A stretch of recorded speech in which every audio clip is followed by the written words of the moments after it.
La coalition des centrales syndicales du Sénégal vous a convié ce matin à cette conférence de presse pour aborder avec vous la situation qui prévaut dans le monde du travail.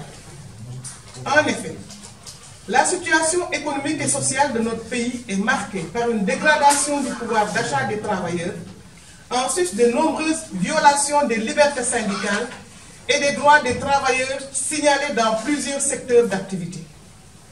À la SN Post, des travailleurs souffrent de retard de paiement de salaire.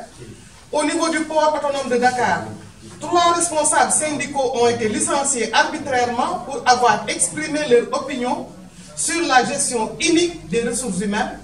Des centaines de travailleurs ont vu leur contrat annulé, y compris des détenteurs de CDI. Ceci en totale violation du Code du travail, dont le respect ne semble pas être de mise pour certains responsables de société. C'est aussi le même calvaire que vivent les travailleurs de la Croix-Rouge sénégalaise, 9 mois sans salaire.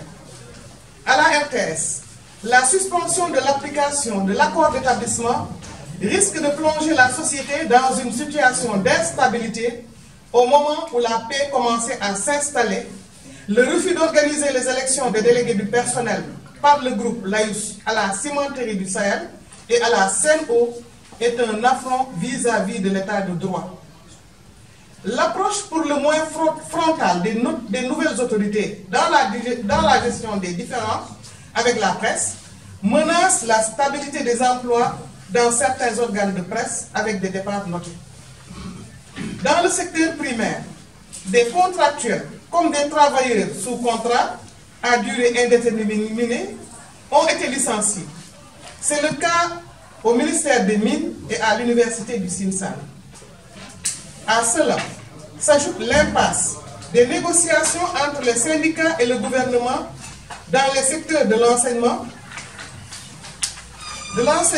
préscolaire au supérieur, des collectivités territoriales, de la santé, de l'administration publique relativement aux questions sur la retraite ou de la revalorisation des salaires et du régime indemnitaire auquel ils peuvent prétendre. La coalition alerte aussi sur le risque de voir plus de 800 travailleurs perdre leur emploi du fait de la fermeture des bases militaires françaises sans mesure d'accompagnement dans un contexte de crise de l'emploi, ou encore l'insuffisance de revenus pour subvenir aux besoins des familles en matière de soins, de frais de scolarité ou de location est vivement ressentie.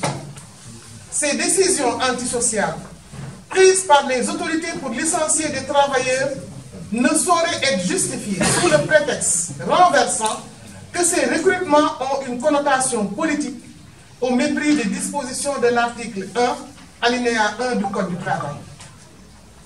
Face à cette situation, la coalition, après avoir recensé tous les secteurs en ébullition et inventorié les revendications dites prioritaires, a élaboré une plateforme revendicative minimale pour exiger de meilleures conditions de travail et de vie par le dialogue social et par une gouvernance démocratique pour plus de justice sociale et pour la stabilité.